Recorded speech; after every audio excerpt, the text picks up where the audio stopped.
This video contains news and analysis related to a recent terror attack in Kashmir. The content may include sensitive visuals and discussions that could be distressing to some viewers. Viewer discretion is advised. We strongly condemn all forms of violence and terrorism. The purpose of the content is solely to inform and create awareness based on verified reports. Pahalgam হামলার পর পুরীর মন্দিরের বাড়তি নিরাপত্তার ব্যবস্থা করা হয়েছে। কড়া নিরাপত্তা বলয়ের মধ্যেই পুরীর মন্দির নিরাপত্তা ব্যবস্থা খতিয়ে দেখল এনএসজি। এনএসজির আধিকারিকরা আজকে পুরীর জগন্নাথ মন্দিরের নিরাপত্তা দেখেন। পেহেলগাঁও হামলার পরেই এই তৎপরতা। আগামীকাল দেশ জুড়ে মক ড্রিল হবে। দেশের নাগরিকদের শেখানো হবে, বোঝানো হবে যে যুদ্ধকালীন পরিস্থিতিতে কিভাবে নিজেদের তারা রক্ষা করবেন আপৎকালীন পরিস্থিতির মধ্যে। আর তার মধ্যেই পেহেলগাঁও হামলার পরে পুরীর মন্দিরে জগন্নাথ মন্দিরের বাড়তি নিরাপত্তার বন্দোবস্ত তা কেমন রয়েছে তা খতিয়ে দেখলেন এনএসজির কর্তারা। পেহেলগাঁওয়ে জঙ্গি হামলায় নিহত কলকাতার দুই পর্যটকের বাড়িতে গেলেন ফেরহাদ হাকিম আর অরূপ বিশ্বাস। সমীর গুহ আর বিতান অধিকারীর বাড়িতে গিয়ে আর্থিক সহায়তার চেক তুলে দেন। সমীর গুহর স্ত্রীকে 10 লক্ষ টাকা চেক তুলে দেন ফেরহাদ হাকিম আর অরূপ বিশ্বাস। অন্যদিকে বিতানের বাবা মাকে 5 লক্ষ টাকা এবং তার স্ত্রীকে 5 লক্ষ টাকার চেক তুলে দেওয়া হয় বলেই সূত্রের খবর।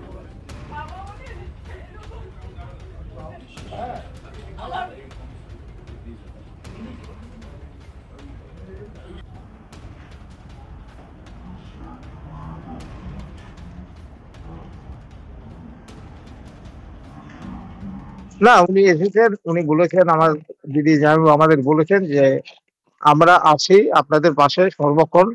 আপনাদের যে কোনো সমস্যা হবে আপনারা আমাদের জানাবেন, আমরা আপনাদের সাথেই আছি। আর কি বলবো, বলা আশ্বস্ত হলেন কিছু? আশ্বস্ত মানে উনি দিয়েছেন। মুখ্যমন্ত্রী যেটা বলেছিলেন সেদিন, সেটা আমাকে আর অরূপকে দায়িত্ব দিয়েছে, শুধু করলেও আছে, আমরা ওনাদের হাতেও দিয়ে গেলাম। এই আর মুখ্যমন্ত্রী যেটা বলেছেন সেটাও বলে দিলাম যে আপনাদের যা দরকার চিকিৎসার জন্য যা দরকার ওই পল্লেকে দিয়ে খবর দেবেন, আমরা সবাই সবসময় আপনাদের পাশে আছি। মামাটি মানুষের দল হচ্ছে তৃণমূল কংগ্রেস, তাই আমরা মানুষের পাশে ছিলাম। যারা মানুষের পাশে নেই, যারা মিডিয়ায় ভেসে থাকতে চায়, তারা মিডিয়ায় ভেসে থাকুন, আমরা মানুষের পাশে।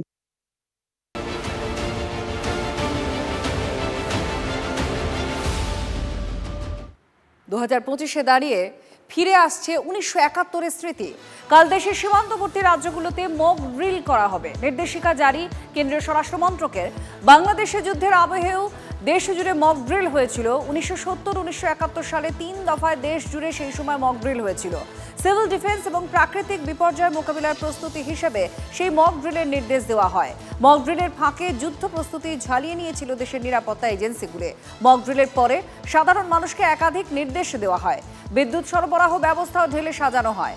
বাড়িতে নতুন একটা সুইচ লাগানোর নির্দেশ দেওয়া হয়, প্যানিক বাটন, সেই হিসেবেই সুইচ লাগানোর পরামর্শ দেওয়া হয়। খাবার আর জলের বিকল্প ব্যবস্থা করারও পরামর্শ, যথেষ্ট পান মজুদ করারও পরামর্শ দেওয়া হয়েছিল, রসদ মজুদ রাখার পরামর্শ দেওয়া হয়েছিল। 1940 থেকে 1942 সালেও কলকাতায় দফায় দফায় হয়েছিল এই মক ড্রিল।